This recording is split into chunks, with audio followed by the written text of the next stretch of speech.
চাচা বাড়ি কই? এখানে ওই আপনারা রোডে আমো কেমনে? টুল দিতে দিতে জীবন শেষ। কিছু ছাড়টার দন জানা বাইকের রে।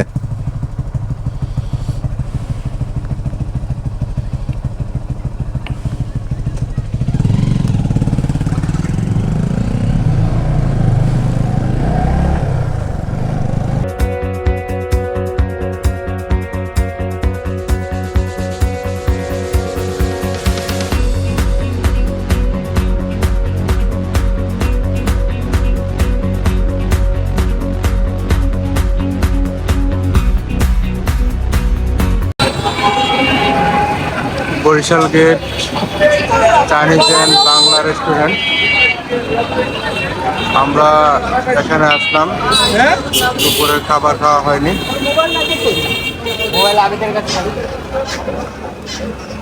দুপুরের খাবার খাওয়ার জন্য আমরা এখানে চলে আসলাম। বাইরে সবাই অপেক্ষা করতেছি। জার্নি করে এসে ঘুম দিছিলাম, ঘুম থেকে ওইটা এখন আসলাম খাবার খাওয়ার জন্য।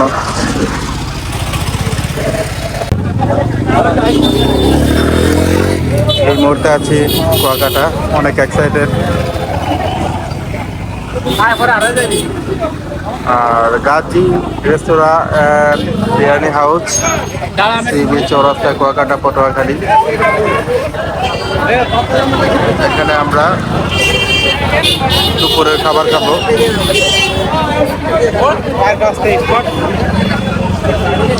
সেজন্য অপেক্ষা করতেছি।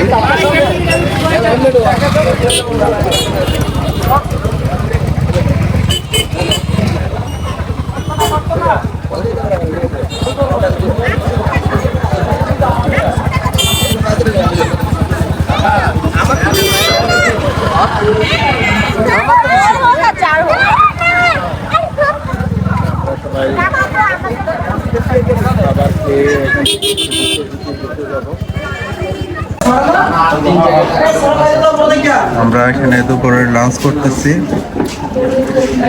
গাজী হোটেল অ্যান্ড রেস্টুরেন্টে। এখানে আমরা খাবার খাচ্ছি বাইলা মাছ এবং বিখ্যাত কোরাল মাছ দিয়ে। মাছটা খুবই সুস্বাদু, খুব ভালো।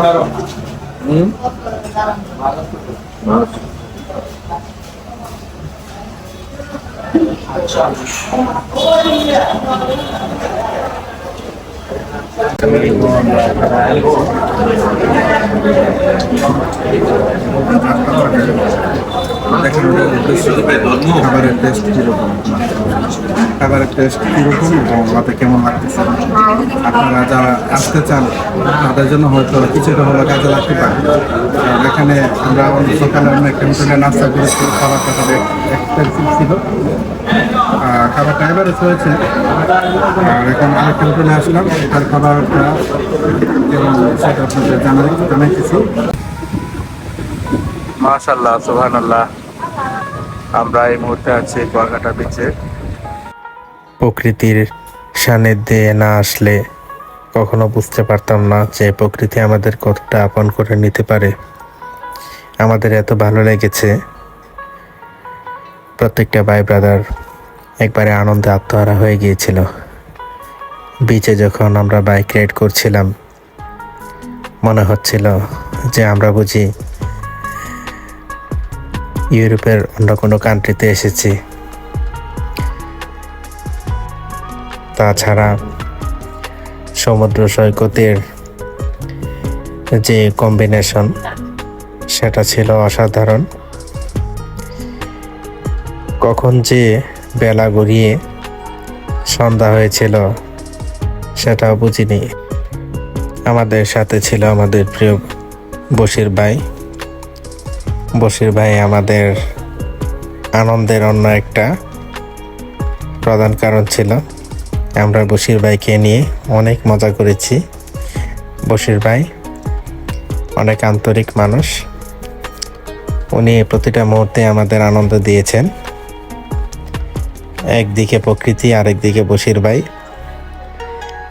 সব মিলিয়ে অন্যরকম একটা পরিবেশ, এত সুন্দর এই প্রকৃতি। আপনি যদি এখানে না আসেন আসলে কখনোই বুঝতে পারবেন না। আর কুয়াকাটা আমাকে অবাক করেছে যে কুয়াকাটা এত সুন্দর একটা বিশাল বড়, এর কোনো কুলকিনারা মনে হয় যে খুঁজে পাওয়া যাবে না। এর বৃহৎ আকার এবং এত বড় বিচ, যদি এখানে না আসতাম তাহলে কখনোই বুঝতে পারতাম না। প্রতিটা মুহূর্তই নতুন নতুন অভিজ্ঞতা অর্জন করেছি, নতুন ধরনের ভালো লাগা কাজ করেছে। ভাই ব্রাদার সবাই খুব এক্সাইটেড, সবাই যেন অজানা এক রাজ্যে এসেছিল যা কিনা আমাদের দেশেই রয়েছে। তো আমার যারা বন্ধু বান্ধব আছেন, ফ্রেন্ড ফলোয়ার, সবাইকে বলবো আপনারা আমার মতো একবার বেরিয়ে পড়ুন নিজের ডিপ্রেশন এবং মানসিক পরিবর্তনের জন্য। যদি একবার প্রকৃতির প্রেমে পড়ে যান তাহলে দেখবেন মনের সব ক্লান্তি, সব দুঃখ কষ্ট দূর হয়ে গেছে। সেই ভোরবেলা বেঁচে এসেছি, কখন যে দুপুর গড়িয়ে সন্ধ্যা নেমে এলো বুঝতেও পারিনি। সমুদ্রের ঢেউ যেন মনের ভিতরের সব দুঃখ কষ্ট ধুয়ে মুছে সাফ করে দিয়েছে। এই জন্য এক দারুণ অনুভূতি।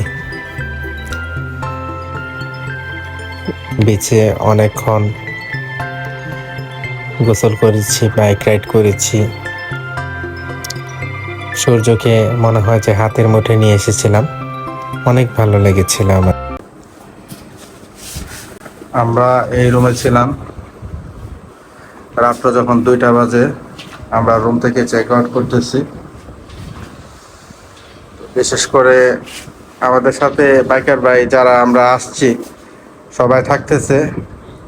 আর শরীফ ভাইয়ের জরুরি একটা কাজের জন্য শরীফ ভাই চলে যাচ্ছে। তো এই রাত্রে ওনাকে আমরা একা ছাড়তে পারতেছি না, সেজন্য বেরিয়ে পড়তেছি। তো রাত্রে রাতে ঠান্ডা ঠান্ডা যেতে এই দূরত্বটা কমাতে পারি, সেজন্য চলে যাচ্ছে। দোয়া করবেন আপনারা। আমরা হোটেল থেকে বেরিয়ে পড়তেছি চেক আউট করে।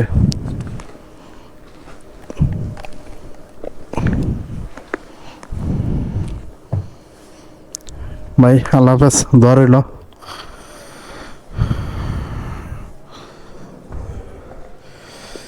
এখন রাত্র 2:10 বাজে।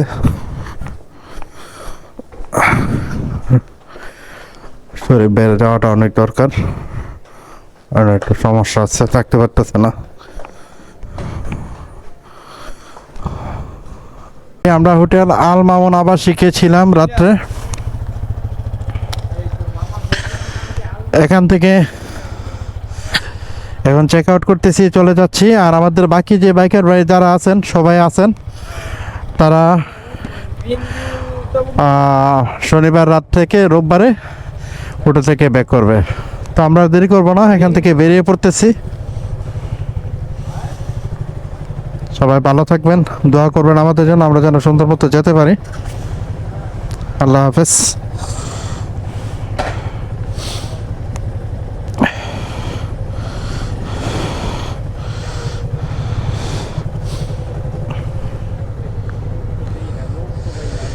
ভাইয়া আল্লাহ হাফেজ। আর এটা আমি ঠিক আছে, দোয়া রাখবেন। হ্যাঁ,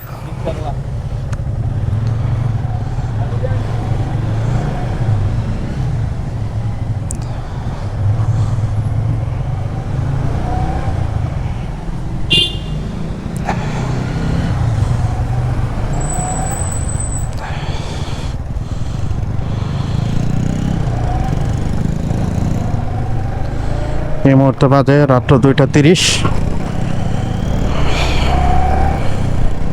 ভাঙ্গা রাস্তাটা নিয়ে একটু চিন্তা করতেছি, দেখা যাক, যেতে থাকি। আল্লাহ ভরসা। কুয়াকাটা পায়রা বন্দর পার হয়ে চলে এসেছি আমরা আরো অনেক সামনে। আরো ভালো লাগতেছে, ভাঙ্গা রাস্তাটা পার দিয়ে এসেছি। এই ভাঙ্গা রাস্তাটা যাওয়ার সময় অনেক কষ্ট হয়েছিল, রাতের বেলা মনে হয় যে কষ্টটা অনেকটা কম হয়েছে। আল্লাহ সবে আল্লাহ রহমত।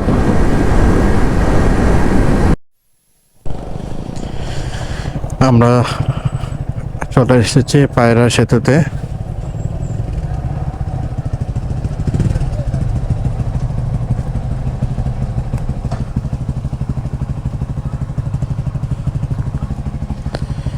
পায়রা সেতুর টোল পরিশোধ করে এখান থেকে আমরা বেরিয়ে যাচ্ছি।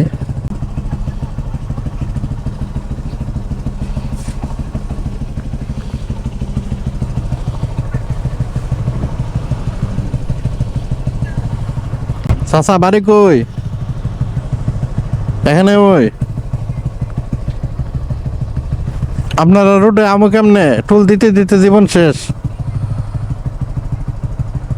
কিছু ছাড়টার দন জানা বাইকের রে।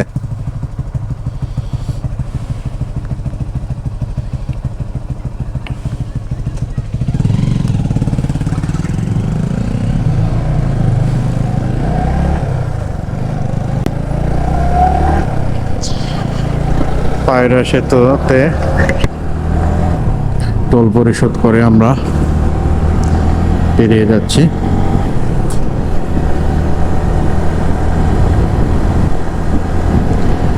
সেতুটা অনেক সুন্দর।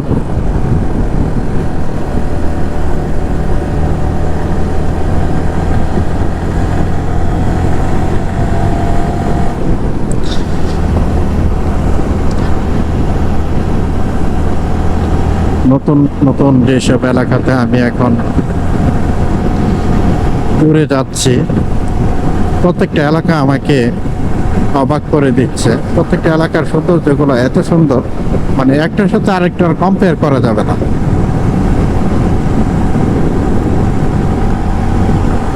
অনেক ভালো লাগে। এটা অনেকটা কিন্তু টানা সেতু ইয়ের মতো, আমাদের চিটাগাঙ্গের কর্ণফুলী সেতুর মতো। এটা নতুন হয়েছে, অসাধারণ একটা লোক দেখা যাচ্ছে এখানে।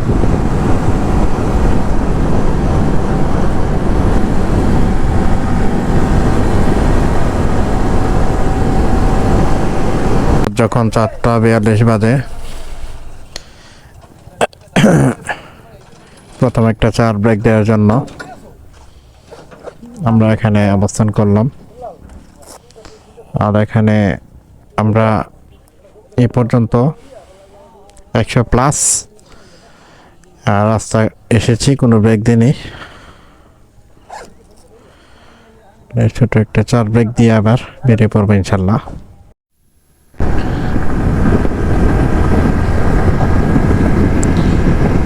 ছোট একটা চার ব্রেক শেষে এখান থেকে বেরিয়ে পড়তেছি আমরা। এই মুহূর্তে বাজে 5:04। অনেক পথ এখনো বাকি। আমরা অনেকটা চলে এসেছি সামনে। আর 10-15 কিলো পরে ভাঙ্গা।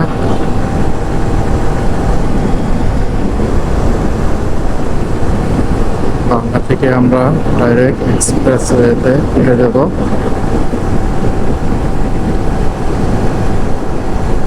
ঢাকা থেকে ব্রাহ্মণবাড়িয়া পর্যন্ত আমাদের আগে যে রাস্তাটা, এটা নিয়ে আমি বেশি চিন্তিত। ওটা গাড়ির চাপ প্রচুর, গাড়ির ভাবে চালানো যায় না, ট্রাফিক পেলে গিয়ে থাকে।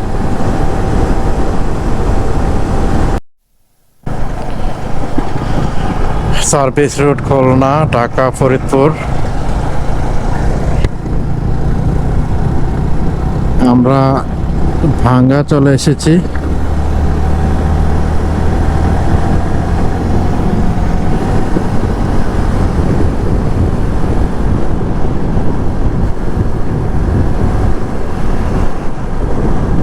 আগে একদিন এসেছিলাম ভাঙ্গাতে।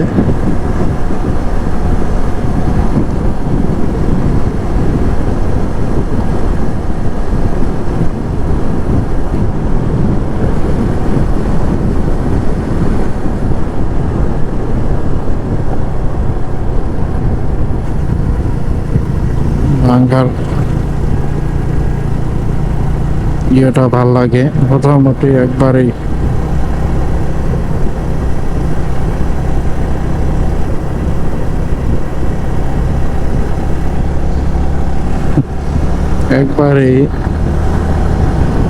অ্যাঙ্গেল হতে হয়।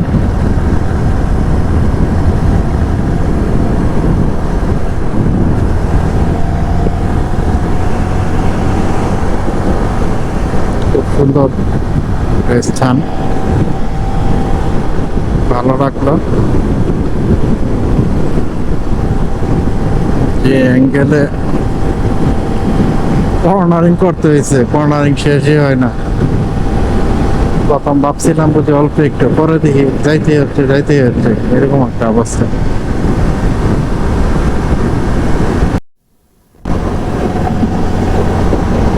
ভাঙার পর থেকে এই রাস্তাটা মাওয়ার দিকে অনেক সুন্দর। আর বাম্পার দিয়ে তাকালে আপনাদের যদি দেখায়, ওই পুকুরের ওপারে কাশফুল দেখা যাচ্ছে।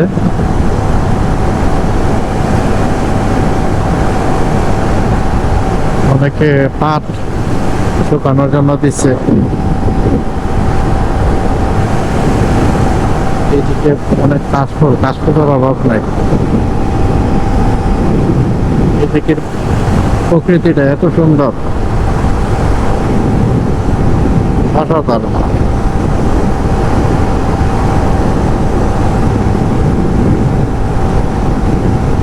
এত সুন্দর সুশীতল বাতাস। সেবা হোটেল, এটা হচ্ছে বুলতা পার হয়ে একটু সামনে, বুলতা গাউসিয়া পার হয়ে। তো আমরা এখানে নাস্তা করলাম। আর পদ্মা সেতু পার হওয়ার পরে আমাদের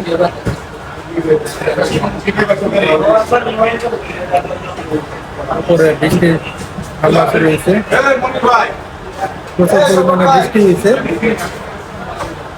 যাত্রাবাড়ি পর্যন্ত বৃষ্টিতে ভিজতে আসছি। যাত্রাবাড়ি ডাঙ্গা পর্যন্ত বৃষ্টিতে ভিজতে আসছি। এখন দেখা গেছে বৃষ্টি নাই, সেজন্য কত খুলে রাখছিলাম। আমরা নাস্তা খাওয়ার জন্য স্টপেজ পাই নাই ভালো, যেহেতু এক্সপ্রেস হাইওয়ের উপরে আসছি, বাইরে নামার সুযোগ পাই না। নাস্তা খেলাম, চা খেয়ে বেরিয়ে যাবেন।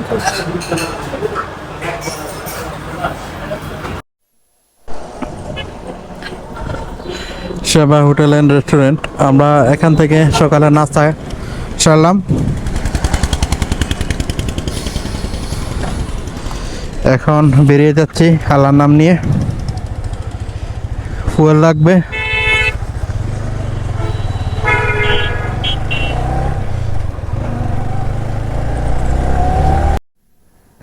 আলহামদুলিল্লাহ, চলতে চলতে বরফের কাছাকাছি চলে এসেছি।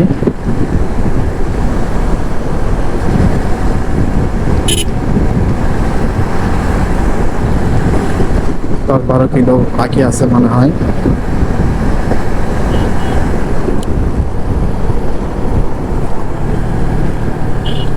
জার্নিটা আল্লাহর মতো অনেকটা আরামদায়ক হয়েছে রাতের বেলা রাইড করার কারণে। আর রাস্তাটা অনেক আগাইছে। দিনের বেলা হলে ট্রাফিকও পড়তো, রাইড করতে কষ্ট হতো। শুকরিয়া আল্লাহ তাআলার।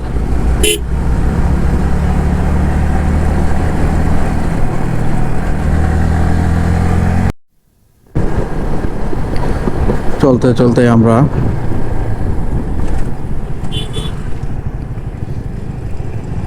ভৈরব ব্রিজ পার হয়ে ব্রাহ্মণবাড়িয়া চলে আসলাম।